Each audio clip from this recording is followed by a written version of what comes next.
The ruined city streets stretch into a hazy distance, choked with debris, the air thick with dust and a faint, acrid smell.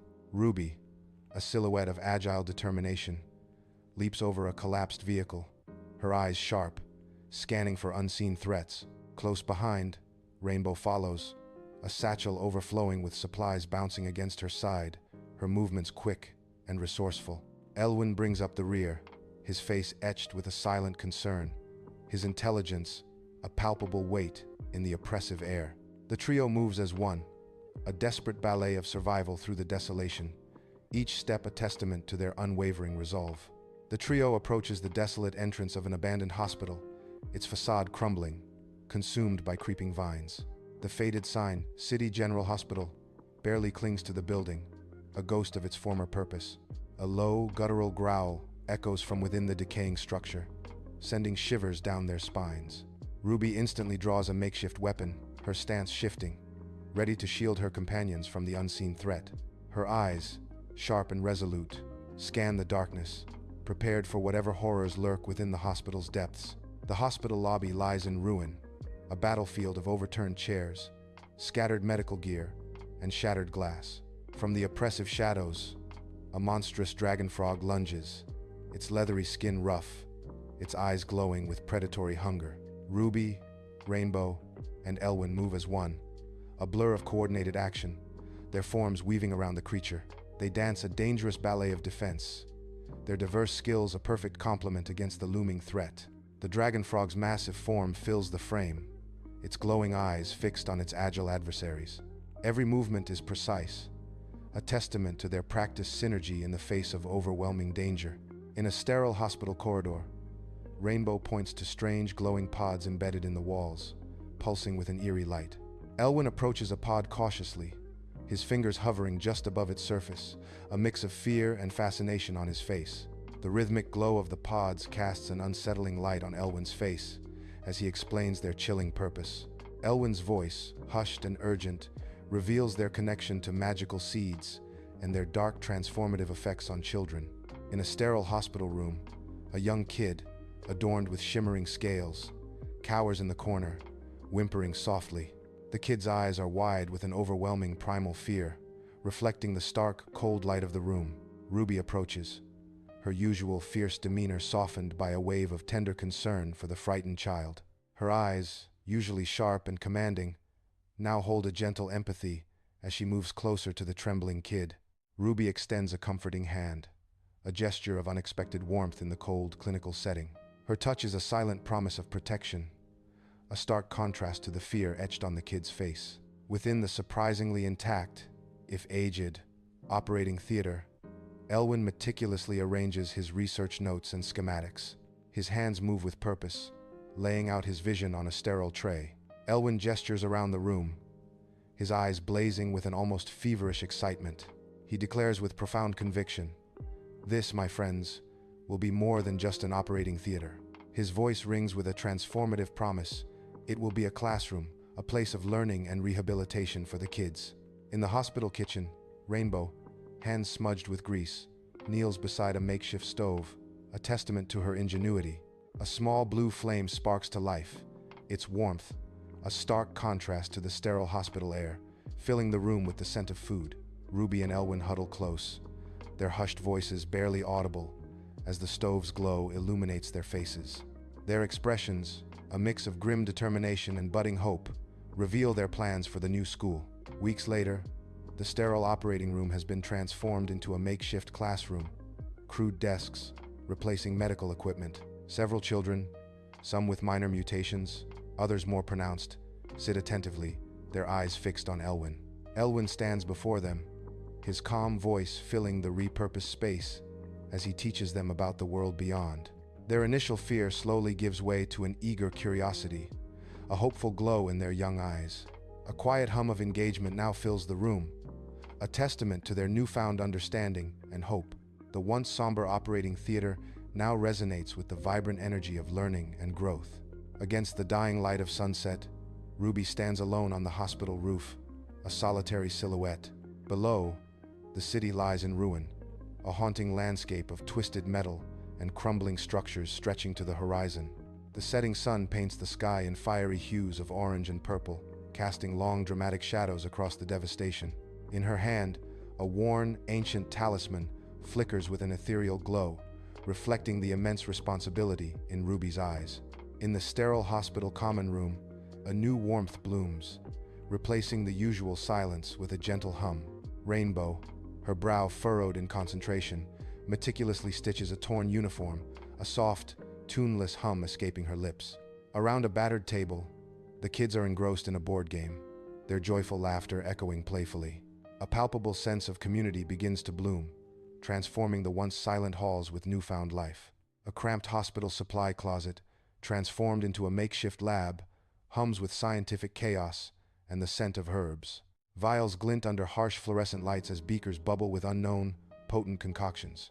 Elwin, his brow furrowed in intense concentration, meticulously grinds herbs with a mortar and pestle.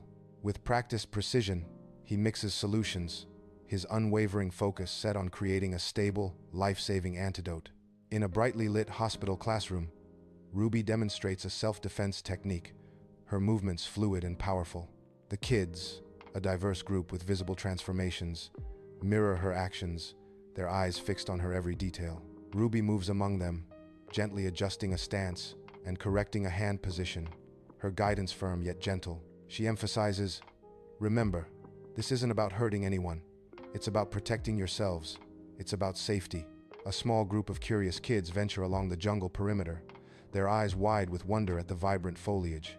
Rainbow, a figure of calm authority, watches over them, her gaze sharp and attentive. One child, with unusually long fingers, points excitedly to a strange glowing plant, its light pulsing. The plant's bioluminescence emanates an ethereal glow, a beacon in the dense, verdant jungle. Rainbow's expression shifts, her scientific curiosity clearly piqued by the mysterious flora. With precise and deliberate movements, she carefully collects a sample, her focus absolute.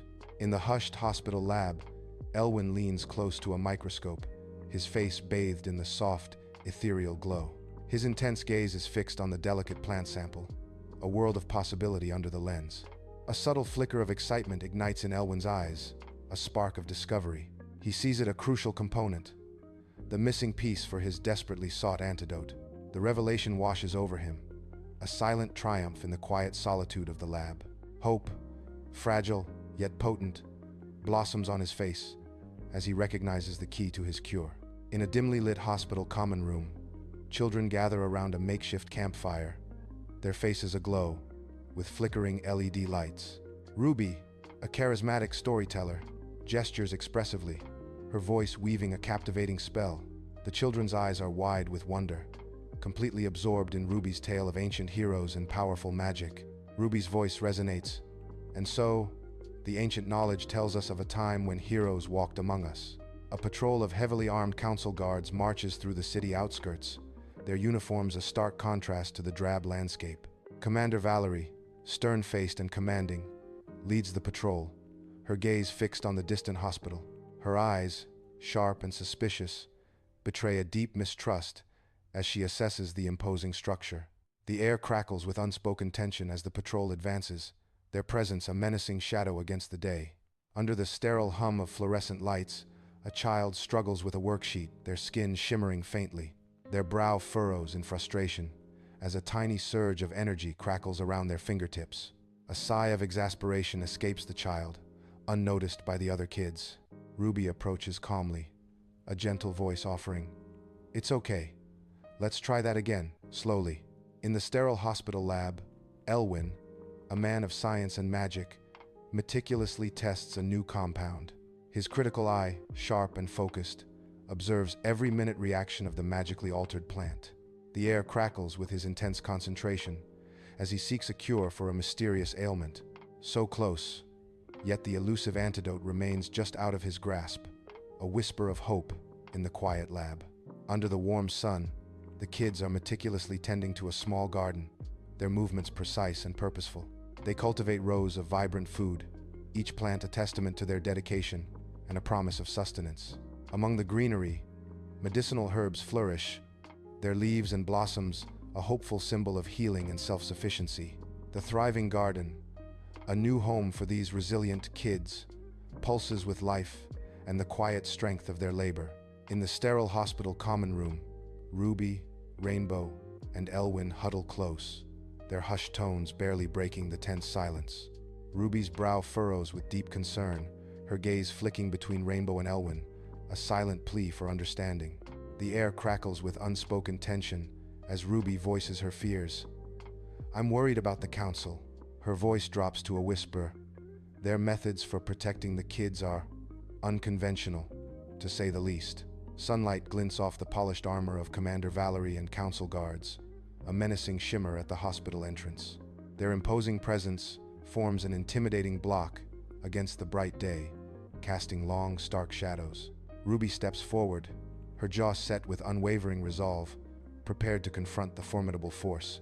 Her eyes, sharp and defiant, meet the cold, unyielding gaze of the armored guards, tension crackling in the air. In the sterile hospital lobby, Commander Valerie, her uniform sharp, strides with purpose. Ruby stands her ground, her gaze unyielding as Valerie approaches. Valerie's voice cuts through the air. "You're harboring dangerous individuals, Ruby. Operating outside council law." Ruby's eyes narrow, her conviction unwavering despite the accusation. She retorts, "These kids need protection. Rehabilitation." Ruby adds, her voice firm, "They're not dangerous, they're victims." In a hospital classroom, the kids stand frozen, their small faces wide with fear and confusion. Their eyes, like dark pools, reflect the unsettling confrontation unfolding before them. Rainbow steps forward, her voice a soft, gentle murmur, a fragile attempt to soothe their terror. Yet the air crackles with an undeniable tension, a heavy silence that chokes her efforts. Her reassurances hang in the stifling atmosphere, thin and ineffective against the children's palpable dread. The classroom, usually a haven, feels charged with unspoken anxieties, leaving the kids vulnerable. In a tense hospital lobby, Ruby's jaw is set in defiance, refusing to yield to Commander Valerie's demands. Valerie's eyes narrow, seeing Ruby's unwavering resolve, not as courage, but as a direct challenge to her authority. A silent battle of wills ignites between the two women, each refusing to back down in the escalating confrontation. With a sharp gesture, Valerie signals her officers, the unspoken command hanging heavy in the charged air. In the desolate, cold council holding cell, Ruby sits alone, her hands clasped in her lap, the air thick with her silent defiance. Her talisman, once a source of comfort, has been confiscated, leaving an empty space where it once lay. The metallic sheen of the cell wall reflects her gaze, a distorted mirror to her unwavering resolve. Her eyes burn with a fierce, unyielding fire, a testament to her spirit, unbroken despite her confinement. The stark cell cannot contain the raw strength that emanates from her, a silent promise of future battles. In a sterile hospital common room, Rainbow and Elwyn sit, their faces etched with despair and unspoken anxiety. Rainbow's knuckles are white, her hands clasped tightly as she whispers, "Ruby, arrested. I can't believe this is happening." Elwyn stares blankly at the linoleum, a tremor running through him. "We have to do something. We have to get her out." Rainbow's voice is resolute. "Then we don't have a choice. We find it. Now." In the hospital lab, Elwyn works with frantic intensity, his hands a blur over the microscope and chemical compounds. His brow is furrowed in deep concentration, a new urgency driving his every precise movement. Suddenly, his eyes widen, a spark of revelation igniting in their depths. He's made a crucial breakthrough, uncovering the magical seed's genetic structure, a key to the antidote. Rainbow's face, etched with grim determination, pushes through the dense, thorny undergrowth, her resolve unwavering. The air hangs heavy with the scent of damp earth, as twisted, ancient trees loom, their branches clawing at the sky. Every step is a struggle in this uncharted, hostile wilderness, yet her eyes scan for a rare, magically infused plant. She presses on, guided by Elwyn's instructions, her unwavering focus on the elusive botanical prize. Ruby stands before the ruling council, a formidable assembly of stern, elderly figures, their expressions unyielding. They scrutinize her, their gazes sharp and critical, their judgment a palpable weight in the ornate chambers. A council member's voice cuts through the silence. Your methods, Ruby, have been unconventional. Another member adds, your leadership has strayed from tradition, their tone laced with disapproval. A third voice booms, and your use of the talisman. It is a sacred relic, not a tool for reckless abandon. Ruby meets their accusing stares, her defiance a silent challenge against their rigid traditions. In the dimly lit hospital lab, Elwin, utterly exhausted, works diligently, his face etched with determination. A spark of triumph ignites in his eyes as he carefully synthesizes a small, precious amount of antidote. He holds the glowing vial, its ethereal light a stark contrast to the surrounding gloom. The vial pulses gently in his hand, a fragile yet powerful beacon of hope in the darkness. The light from the vial casts dancing shadows on his weary face, highlighting his profound relief. This glowing elixir represents the culmination of his relentless struggle, a promise of salvation. Under the cloak of night, Rainbow, in tactical gear, emerges from the shadows, her eyes scanning the heavily guarded perimeter. The council headquarters looms against the dark sky, an imposing fortress of secrets, every shadow a potential threat. Her heart pounds with the weight of her mission, delivering the antidote and damning evidence, a silent prayer on her lips. Every gust of wind whispers a warning, adding to the tension as she moves stealthily towards her destiny. Ruby stands before the council, her posture radiating confidence, illuminated by a sunbeam. Dust motes dance in the sunlight, a silent testament to the weighty atmosphere of the chambers. She gestures with conviction, her eyes sweeping across the council members, a beacon of determination. Her words, a passionate plea for compassion, slice through the prevailing fear and control. She articulates her vision for the kids, painting a future shaped by empathy and understanding. Ruby speaks of a legacy they are building, a powerful call to embrace a brighter future. In the dim corridor, Rainbow is a stark silhouette, pressed against the cold metal wall, her heart hammering. A patrol of guards marches past, their footsteps echoing ominously in the oppressive silence. Rainbow's breath hitches, her gaze fixed on the receding figures, a silent prayer on her lips. Her hand tightens around a small vial of antidote, its glass cool against her palm, a fragile hope. The liquid inside the vial glows faintly, a beacon of light in the overwhelming darkness.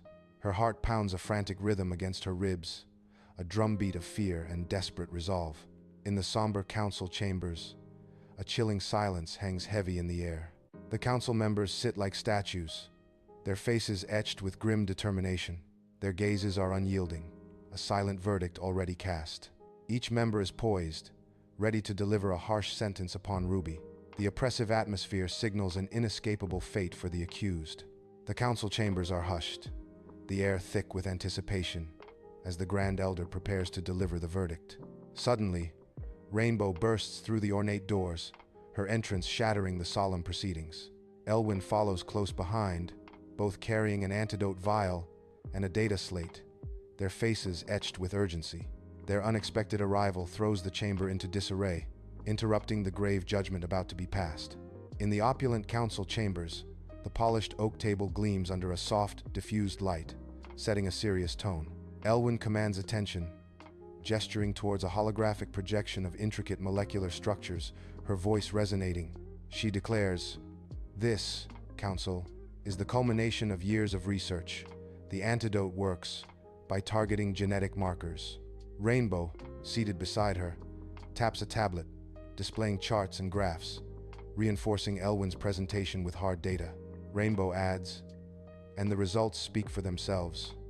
Our school provides not just a safe haven, but a structured environment." The transformed kid is led into the sterile council chambers, a figure of dramatic change. Elwin, with a steady and practiced hand, prepares a small dose of the antidote. The antidote is administered, a tiny injection that promises a profound shift. A visible calm washes over the kid, their tense form beginning to relax. Rough scales on the kid's skin recede slightly, a subtle but significant change. The kid's eyes, once wild and feral, clear, revealing a glimmer of their former self. The council chambers hum with an oppressive tension, thick enough to taste. Skeptical council members, their faces etched with doubt, begin to exchange uneasy, furtive glances. Whispers, like a rising tide, ripple through the hallowed room, unsettling the rigid silence. Their once unyielding beliefs visibly waver, cracking under the weight of an unseen force.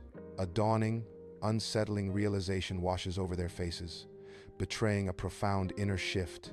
In the hushed council chambers, Ruby stands before the council, her gaze sweeping across their faces, a quiet intensity in her eyes. Her hands gesture with purpose, emphasizing her powerful words, "We stand at a crossroads." She continues, her voice resonating. "For too long, we have viewed science and nature as opposing forces." Ruby proclaims, "But I believe they are two sides of the same coin, each essential for a truly peaceful and sustainable future." In the Grand Council chambers, Commander Valerie emerges from the shadows, her presence commanding attention. Her eyes, once filled with skepticism, now gleam with a newfound respect, a profound shift in her demeanor evident. She steps forward, her stride purposeful, ready to address the hushed chamber. Valerie's voice resonates with conviction. "I admit, I underestimated Ruby and her friends." A flicker of admiration crosses her face as she acknowledges their triumph. "Their methods, unconventional as they were, have proven successful," she declares, a testament to their victory. The circular chamber hums with the weighty silence of a recent, arduous debate. Council members, their faces etched with the strain of deliberation, nod slowly in a hard-won consensus. Ruby, previously confined, steps forward, her posture radiating a profound sense of relief. Her eyes, however, hold a quiet, unwavering resolve, hinting at battles yet to come. The Council's cautious acceptance of her unconventional methods hangs in the air, a fragile truce. Ruby's journey from scrutiny to reluctant acceptance culminates in this moment of fragile victory. Under the bright sun, Ruby, Rainbow, and Elwyn stand together, their gazes fixed on the joyful children in the garden. Long shadows stretch across the vibrant green grass, painting a serene scene. In Ruby's hand, the returned talisman pulses with a soft, ethereal glow, a beacon of renewed hope. The trio watches, a quiet understanding passing between them as the talisman's light illuminates their faces. In a hospital classroom, a quiet energy now fills the air as diverse kids gather, their faces a mix of hope and apprehension. Elwyn, at the front, gestures emphatically, his passion evident as he stands before a chalk-covered blackboard. He addresses the class, "Good morning, everyone. As you know, our little school is now officially recognized." His voice rings with hope, which means we'll be seeing more new faces, like these wonderful individuals here, seeking our help. Elwyn explains, "Today, we're going to talk about something fundamental to life itself, symbiotic relationships." He challenges them. How do we here form our own symbiotic relationships? How do we help each other not just survive but thrive? Council guards, in distinctive uniforms, move with purpose, their presence a stark contrast against the city's edge.